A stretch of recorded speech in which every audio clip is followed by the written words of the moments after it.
Come in.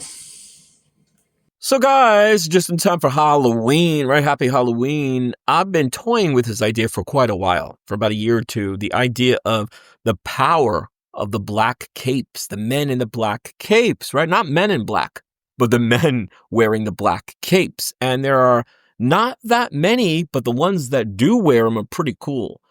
Right? Capes? Well, who needs them? Well, these guys do, because if you're a gothic vampire, a dark knight crime fighter, or a faraway galaxy-conquering space villain, you know the truth. The man is made. Black capes make the man or the villain or the crime fighter, right? First up is Dracula, one of my favorites. Okay, now Dracula is the granddaddy of the dramatic entrance of the black cape. The fangs, sure, but look at the cape, right? He's never without it. Back in the old days, when you were a fancy count, you were nobility, right? You needed a fancy outfit. Dracula decided he needed a supersized floor sweeping, and don't forget the high-collared black cape. I love when they have the really high collars.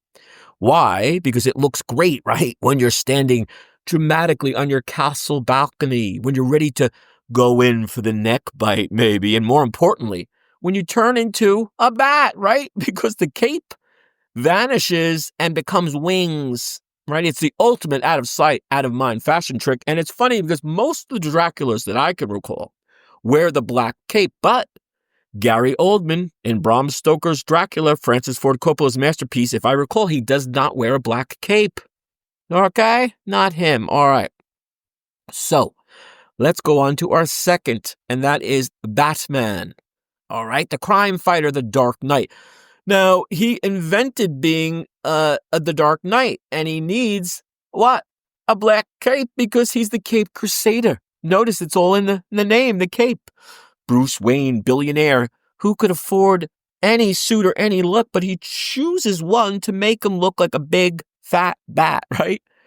And when all is said and done, okay, the cowl, the cap and the cowl, the mask, but the cape is really the main prop, right? That's the one we kind of know him about. It stiffens up when he wants to glide. I love that when he's kind of flying in a way, gliding around. And it could be very super high tech. It's, almost like a hang glider. And it's just cooler. It's just cool. Eat your heart out, Superman and Thor. You got capes too, but not like this one, not like a black cape like that. So he's like a massive black shadow, right, with this mask. And it's one of my favorite superheroes, Batman, bats, and I love the cape. It makes it every time. And last but not least, how could we forget the Darth Vader, the Dark Lord of the Sith, right? Count Dracula is the Lord of the Undead. Darth Vader is Lord of the Sith. Okay, now his wardrobe budget, he goes back to that, of course, breathing machine and the giant black sheet. This guy literally wears life support, right? He carries life support around him and then armor, right? But he still finds time and room for the cape.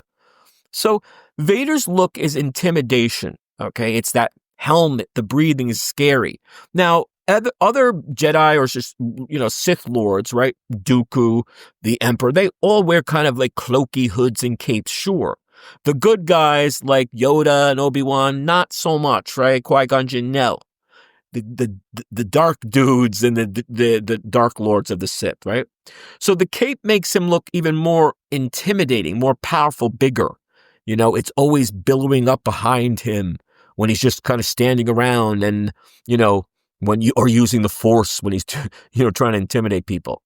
His black cape shows everyone in the galaxy that Darth Vader means business. You see him walk into the room, you see that cape flowing, and you know he is the Dark Lord of the Cape too, and you can't screw around. So there you go. You have Dracula, Batman, and Darth Vader. They're legends, and they're known for a lot of things. They're known for their black cape. Okay. Now, someone on my channel said Zorro, because I ran a poll. Yeah, Zorro, sure. I would have included him. He's cool, but he's not really as known as the others. And then someone said Dr. Jekyll, Mr. Hyde, like Mr. Hyde in a way, or Jack the Ripper. That's true. I guess more Jack the Ripper, even though, Hyde is a fictional villain and Jack the Ripper existed in some way, and I guess he probably wore the black cape. What do you think? Can you name any more? I couldn't really think of any more. Did a consultation on the net and all, and That's my big three. What do you got for us? Maybe you can think of some more. Hope you're enjoying. Hope you're subscribing. See you soon.